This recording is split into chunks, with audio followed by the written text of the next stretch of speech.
I'm going to show you my secret to easily win more rounds in Rainbow Six Siege, no matter what rank you are, no matter if you play solo queue or in 5 stacks. Once I understood this strategy, it took me from barely hitting plat to soaring through diamond and potentially even champ in the next season. But first, we have to understand where you're going wrong. You see, what a lot of players often do, myself included, is pick the same 2 or 3 operators that they are comfortable with over and over again, no matter the bomb site, no matter the map. Now, if you think that I'm going to tell you that the answer to this problem is just to play more operators, then you would be correct. Sort of. Let me explain. There are 74 operators in Siege, all with unique loadouts and, more importantly, unique gadgets. In the current TDM meta, it could be very easy to overlook utility in favour of weapons, or even just whoever has access to an ACOG. Actually picking an operator for the impact their utility can have on the round is crucial. An obvious example of this would be picking a bandit or Cade when defending a site with an exterior wall. Without that wall denial, the attackers can head straight into the objective, applying a lot more pressure onto your team and wasting far less time doing so. Now, you may be wondering where the strategy I promised you comes into play. Picking utility ops, that's the secret? Oh, cheers mate. The key to success is simple. You need to start thinking not just what can my gadgets do for my team whilst I'm alive, but also what can my gadgets achieve when I am not alive. Popular operators like Ash and Doc have insane loadouts, combining solid weapons with easy to use and effective gadgets. In fact, Ash and Doc are the 2 most popular operators as of the most recent season. But as soon as they die, they are 100% useless to the rest of their team. Their gadgets cannot be used to help anyone, unless they've already set up useful observation tools.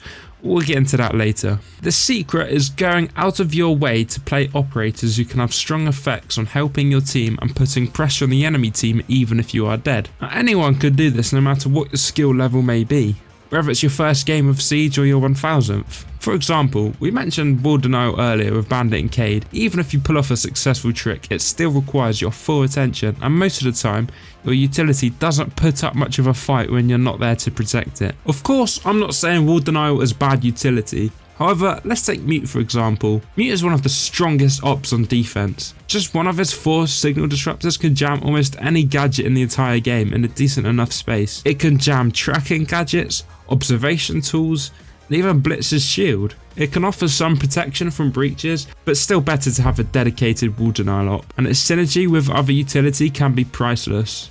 But the best thing is that these jammers can do all of these great things after Mute is dead. Place the jammers around site or near your roamers, and just like that, any push from the attackers is made harder due to a reduction in intel and utility capabilities. But of course, Mute is not the only example. Capcan could score you both intel and free kills, which could make or break an entire round.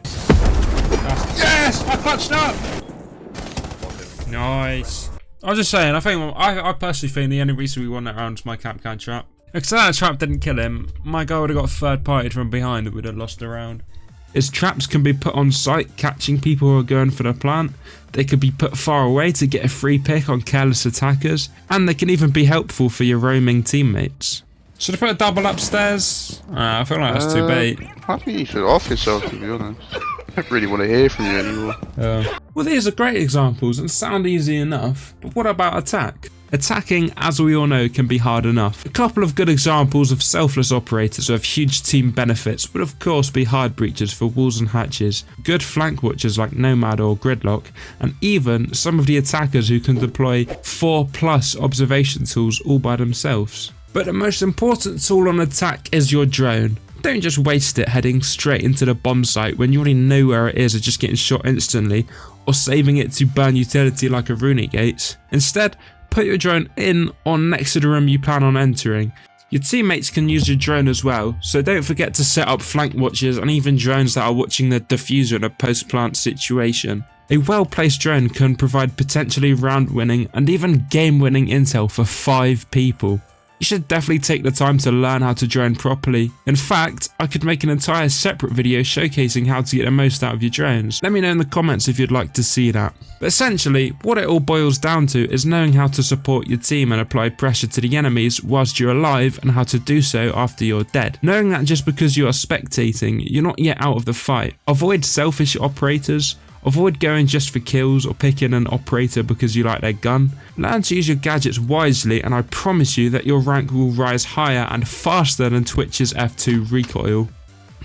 If you found this video helpful, please consider dropping a like, leaving a nice comment and subscribing for more just like this.